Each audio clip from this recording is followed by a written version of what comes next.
नमस्कार, news India देख रहे हैं आप। मैं आपके साथ पूजा अग्रवाल। आप सभी का राजधानी एक्सप्रेस के इस खास बुलेटिन में स्वागत है। रुक करेंगे देश प्रदेश की तमाम बड़ी खबरों का। जगजीत सिंह ढिल्लों को अस्पताल से छुट्टी मिल गई है। खनौरी बॉर्डर पहुंचे हैं किसान नेता जगजीत सिंह ढिल्लों और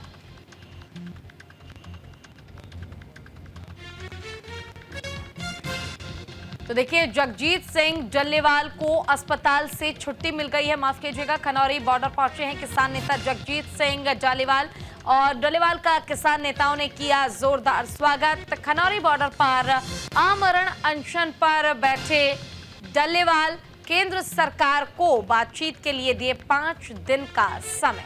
6 दिसंबर को दिल्ली कूच करेंगे किसान। तो देखिए, किसान नेता जगजीत सिंह डल्लेवाल को रिहा कर दिया गया है। लुधियाना के डीएमसी अस्पताल से बाहर निकलने के बाद वो हरियाणा और पंजाब के खनौरी बॉर्डर पहुंचे, जहां धरने पर बैठे किसानों ने उनका जोरदार स्वागत किया। वहीं देर रात वो आमरण अनशन पर बैठ गए। बता दें कि यहां पर पहले से ही सुखजीत सिंह आमरण अनशन पर बैठे हुए हैं। वहीं किसान नेताओं का कहना है कि केंद्र सरकार के पास बातचीत के लिए 5 दिन का समय है। 6 दिसंबर को तय कार्यक्रम के अनुसार किसान दिल्ली कूच करेंगे और इस दौरान किसान नेता सरवन सिंह पंधेर ने कहा है कि डल्लेवाल खनौरी बॉर्डर पर पहुंच गए हैं, इसलिए अब सीएम भगवंत मान के घर के घेराव करने का फैसला टाल दिया गया है।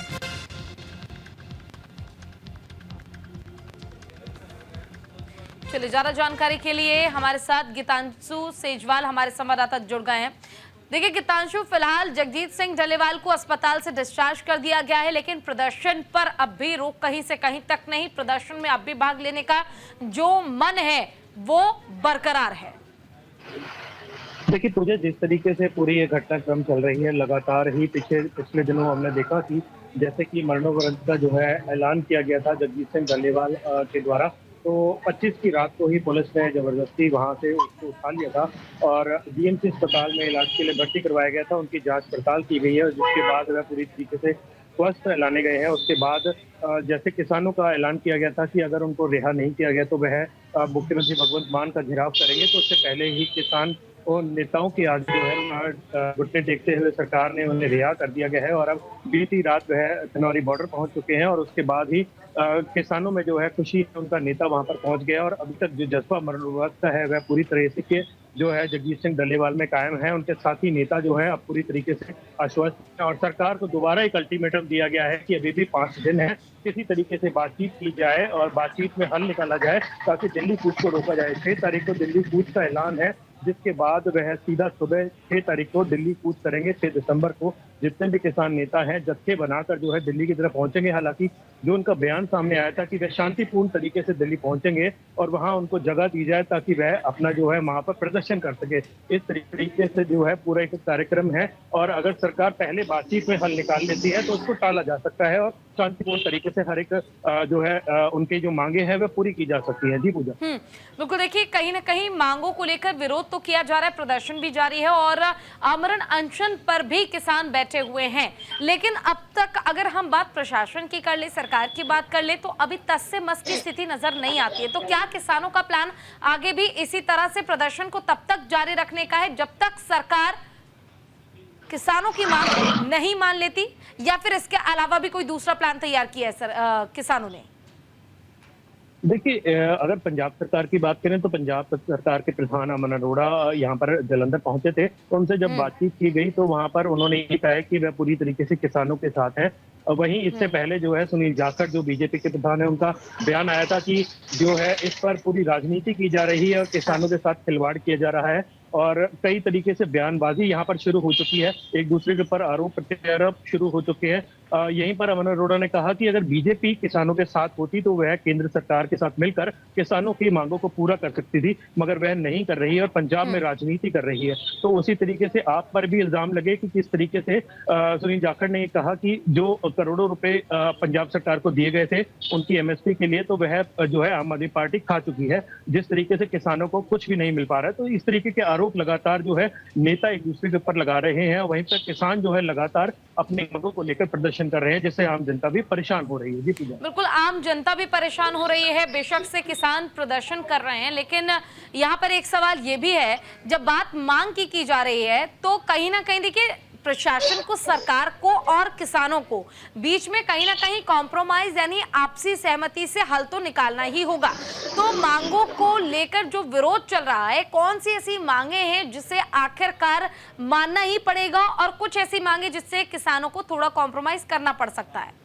गीतांशु।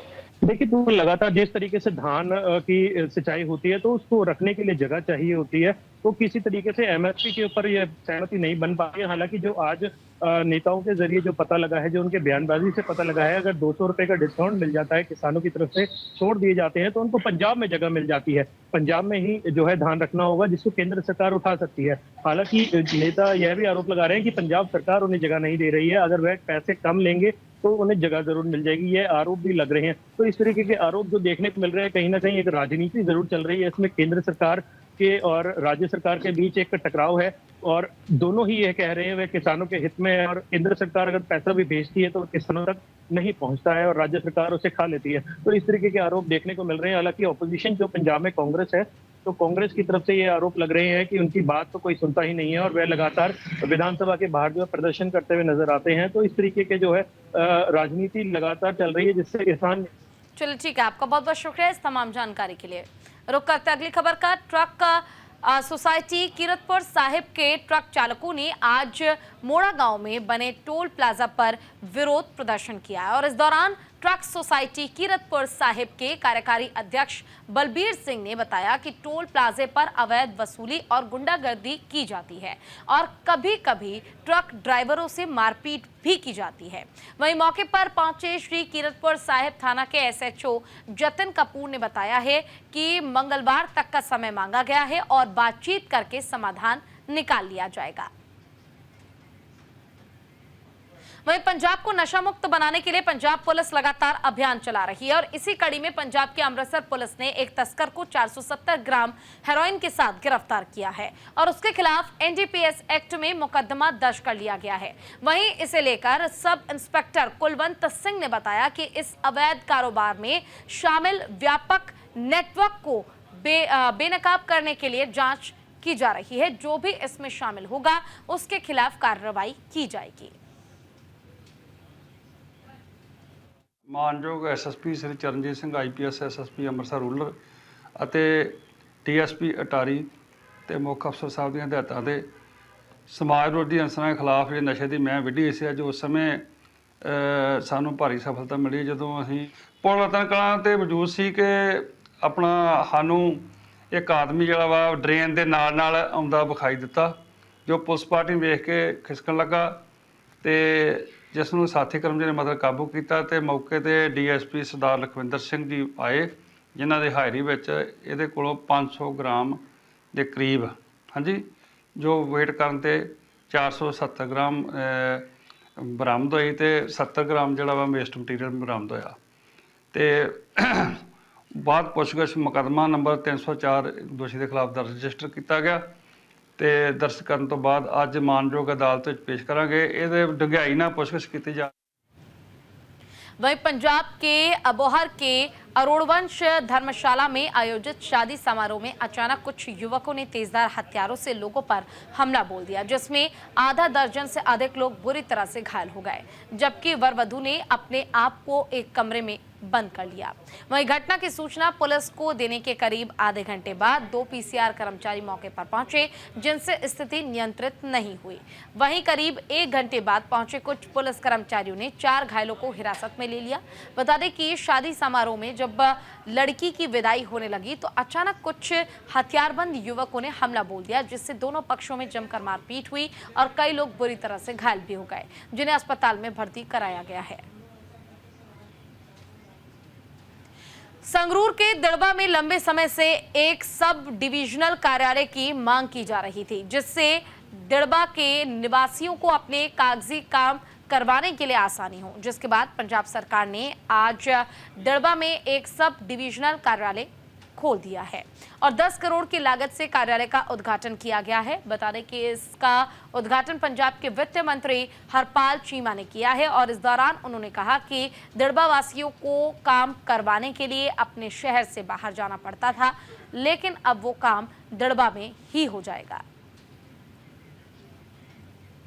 हरियाणा के सीएम सैनी का करनाल दौरा। करनाल में एक शादी समारोह में की शिरकत। करनाल बीजेपी कार्यालय भी गए सीएम सैनी ने कार्यकर्ताओं से मुलाकात की। कर्ण कमल में कार्यकर्ताओं के साथ मीटिंग भी की। तो हरियाणा के मुख्यमंत्री नायब सिंह सैनी करनाल पहुंच गए हैं, जहां उन्होंने बीजेपी विधायक जगमोहन आनंद के बेटी की शादी में शिरकत किया और उसके बाद उन्होंने कार्यकर्ताओं के साथ मीटिंग की और कर्ण कमल कार्यालय में कार्यकर्ताओं के साथ मीटिंग भी की। वहीं हरियाणा की जुलाना विधानसभा से विधायक और रेसलर विनेश फोगाट के गुमशुदा होने के पोस्टर लगाए गए हैं। पोस्टर में लिखा गया है कि विनेश फोगाट पेशा पहलवान और जुलाना से हल्के से कांग्रेसी विधायक हैं।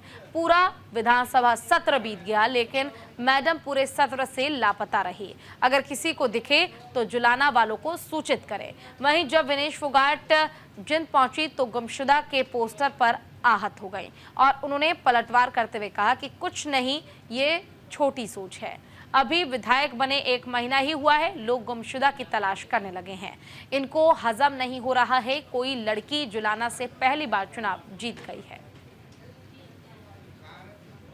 कुछ नहीं, ये बहुत छोटी सोच है। मतलब आप गुमशुदा की तलाशी, अभी 1 महीने में सब गुमशुदा होके और ये सब चीज़ें करने लगे, तो ये एक डेस्परेट हो रहा है। आई थिंक हजम नहीं हो रही है कि कोई लड़की जुलाना विधानसभा से पहली बार टिकट लेके यहाँ से जीत गई है। लेकिन मैं प्रेजेंट हूँ, जिंदा हूँ सबको पता था, जिंदा हूँ, कहीं गुमशुदा नहीं हूँ। अपनों के बीच रहे, हमेशा अपनों के बीच ही रहेंगे। देखिए, मैं इसको दरबार नहीं बोलूँगी। अपने लोग आ रहे हैं, हमें बैठ के मिल रहे हैं, अपना घर है, आराम से कभी भी आए। और टाइम निश्चित करेंगे आप लोगों से? हाँ, नहीं मतलब अभी हमने 1 बजे तक रखा, उसके बाद खाना पीना खा के अपना फिर कोई मतलब ये कंटिन्यू है। कोई आएगा तो हम बैठे रहेंगे, ऐसी कोई बात नहीं है। बैठे हैं परिवार के जैसे बात कर रहे हैं, कोई काम है तो हम करेंगे बस। रूटीन की बात करें तो रूटीन की है, मतलब अभी मेरे हस्बैंड भी इधर रह रहे हैं, यहाँ पे 2-3 भाई हैं जो यहाँ पे संभाल रहे हैं, पूरी चीज़ों को लिख रहे हैं, नोट करते हैं। वहीं हरियाणा के परिवहन मंत्री अनिल विज ने कैथल रोडवेज के 2 कर्मचारियों को सस्पेंड किया, जिसमें स्टेशन सुपरवाइजर सुनील कुमार और बस चालक मोनू का नाम बताया गया है। बता दें कि परिवहन मंत्री अनिल विज जब कैथल बस स्टैंड पर पहुंचे, तब बस चालक मोनू कैथल से चीका जाने वाली बस को सवारी से धक्का लगवा रहा था और जैसे ही अनिल विज की गाड़ी उनके पास पहुंची तो वो तुरंत अपनी बस लेकर वहां से निकल गया। इसके बाद परिवहन मंत्री अनिल विज ने सफाई व्यवस्थाओं का भी जायजा लिया और जहां बस स्टैंड के शौचालय से बहुत अधिक दुर्गंध आ रही थी, वहां साफ सफाई न होने को लेकर उन्होंने स्टेशन सुपरवाइजर सुनील कुमार को भी सस्पेंड कर दिया। वहीं नवीन जिंदल यशस्वी छात्रवृत्ति योजना के अंतर्गत कुरुक्षेत्र यूनिवर्सिटी के आरके सदन में छात्रवृत्ति वितरण समारोह का आयोजन किया गया, जिसमें हिसार से विधायक सावित्री जिंदल ने मुख्य अतिथि के तौर पर शिरकत की और इस दौरान उन्होंने नवीन जिंदल यशस्वी छात्रवृत्ति योजना के तहत 65 छात्र छात्राओं को छात्रवृत्ति वितरित की। वहीं विधायक सावित्री जिंदल ने कहा कि जिस प्रकार नवीन जिंदल ने लोकसभा चुनाव में कुरुक्षेत्र लोकसभा क्षेत्र के लोगों से वादा किया था कि वो छात्रवृत्ति योजना चलाएंगे और जरूरतमंद छात्रों को अपनी पढ़ाई पूरी करने के लिए छात्रवृत्ति देने का काम करेंगे, इस वादे को पूरा करते हुए 65 जरूरतमंद छात्र छात्राओं को छात्रवृत्ति दी गई है। वहीं हरियाणा राजपूत प्रतिनिधि सभा ने राजपूत धर्मशाला में 24वें सम्मान समारोह का आयोजन किया, जिसमें 500 से अधिक मेधावी छात्र छात्राओं और समाज के गणमान्य लोगों को सम्मानित किया गया और इस दौरान हरियाणा के कृषि मंत्री श्याम सिंह राणा, असंध से विधायक योगिंदर सिंह राणा सहित कई गणमान्य व्यक्तियों ने शिरकत की और कार्यक्रम में मेधावी छात्र छात्राओं को सम्मानित किया। राजपूत प्रतिनिधि सभा ने ये कार्यक्रम का आयोजन किया है। जो यहाँ के मेधावी छात्र हैं उनके सम्मान में ये समारोह रखा गया है। मैं सभी बच्चों को भी बहुत बहुत शुभकामनाएं देता हूँ, बधाई देता हूँ कि जिन्होंने चाहे कोई भी परीक्षा हो उसमें कहीं ना कहीं अच्छे मार्क्स लिए हैं, या जीवन में चाहे खेल हो चाहे अन्य कोई भी इवेंट हो उसमें कहीं ना कहीं अच्छा किया, तो आज उन बच्चों को यहाँ बुलाकर कहीं ना कहीं उनको प्रोत्साहित किया जा रहा है। मैं हरियाणा राजपूत प्रतिनिधि सभा के सभी पदाधिकारियों को बहुत बहुत शुभकामनाएं देता हूँ, बधाई देता हूँ, इनका आभार भी व्यक्त करता हूँ कि इस प्रकार के जो आयोजन होते हैं, इन आयोजनों से बच्चों को जो मोटिवेशन मिलती है वो अपने आप में बहुत बड़ी बात है। हरियाणा राजपूत प्रतिनिधि सभा अपना वार्षिक सम्मान समारोह मना रही है, जो कि 24वां वार्षिक सम्मान समारोह है।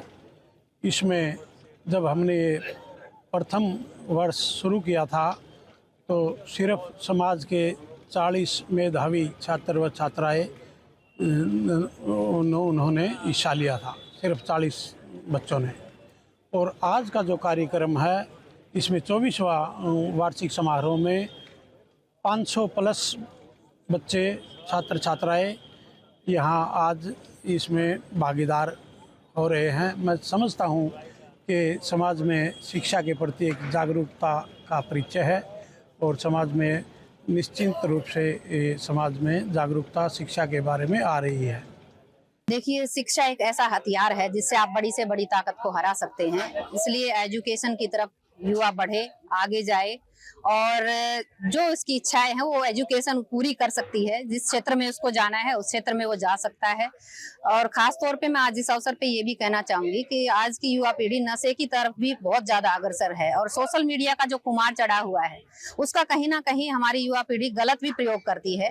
तो एक तो इससे युवा पीढ़ी को बचना चाहिए, नशे से दूर रहें, क्योंकि नशा केवल आपको ही नहीं बल्कि पूरे परिवार और समाज देश को नष्ट करता है। इसलिए नशे से बचें और शिक्षा की तरफ बढ़ें। वहीं गीता जयंती महोत्सव में पुलिस प्रशासन की तरफ से अक्सर सुरक्षा के पुख्ता इंतजाम किए जाते हैं, लेकिन इस बार अलग ही तस्वीर देखने को मिली। कुरुक्षेत्र विकास बोर्ड ने सुरक्षा व्यवस्था का जिम्मा प्राइवेट लोगों यानी कि बाउंसरों को दिया है। जगह जगह आपको बाउंसर लाठी और डंडा लिए दिखाई दे जाएंगे। वहीं से लेकर थानेसर से कांग्रेस विधायक अशोक अरोड़ा ने गंभीर सवाल उठाए हैं। उन्होंने कहा कि सरकार और प्रशासन लोगों की सुरक्षा व्यवस्था करने में पूरी तरह से नाकाम है। एक ऐसी घटना देखने को मिली जिससे हमें ये लगा कि कुरुक्षेत्र से अंदर इस प्रकार की घटना पहली बार देखने को मिली कि प्राइवेट सिक्योरिटी के नाम पर यहां पर बाउंसरों का इस्तेमाल किया था, जो कि बहुत ही निंदनीय है, बहुत ही दुखदाई है कि एक पवित्र हमारा त्योहार हो और उसके ऊपर बाउंसरों को काले कपड़े पहन के डंडे लेके, ये तो कहीं बार में पब में इस प्रकार से तो हमने देखे थे, परंतु पहली बार इस धार्मिक आयोजन में हमें ये देखने को मिला। मैं इसकी निंदा करता हूं और मैंने कुरुक्षेत्र के सुप्रीडेंट पुलिस से भी बात की। मैंने कहा कि आपकी मंजूरी से रखा गया है क्या? कहते हैं हमारी नॉलेज में नहीं। ये सरकार के लिए भी बहुत शर्म की बात है कि सरकार लोगों की सुरक्षा खुद करने में सक्षम नहीं रही। इसका मतलब जिस प्रकार से प्राइवेट सिक्योरिटी के नाम पे रखे गए हैं। वहीं हरियाणा के कैथल में सीआईडी के सब इंस्पेक्टर और ट्रैफिक एसएचओ चालान काटने को लेकर आमने सामने हो गए। सीआईडी जिला इंचार्ज पर आरोप है कि उन्होंने मौके पर आकर ट्रैफिक पुलिस को धमकाया और फिर चले गए। हालांकि एसएचओ ने सीआईडी इंचार्ज के बेटे की गाड़ी का चालान काटकर ही दम लिया। बता दें कि ट्रैफिक एसएचओ राजकुमार राणा ने सीआईडी इंचार्ज गुरदयाल सिंह के बेटे की स्कॉर्पियो गाड़ी पर लगी काली फिल्म की वजह से 17,000 रुपए का चालान काटा। ट्रैफिक एसएचओ राजकुमार राणा ने बताया कि जब उन्होंने इंस्पेक्टर के बेटे की गाड़ी पर लगी ब्लैक फिल्म का चालान करना चाहा तो बेटे ने पिता को फोन करके बुला लिया और सीआईडी इंस्पेक्टर ने मौके पर पहुंचकर धमकाया है। बुलेटिन में इतना ही। नमस्कार।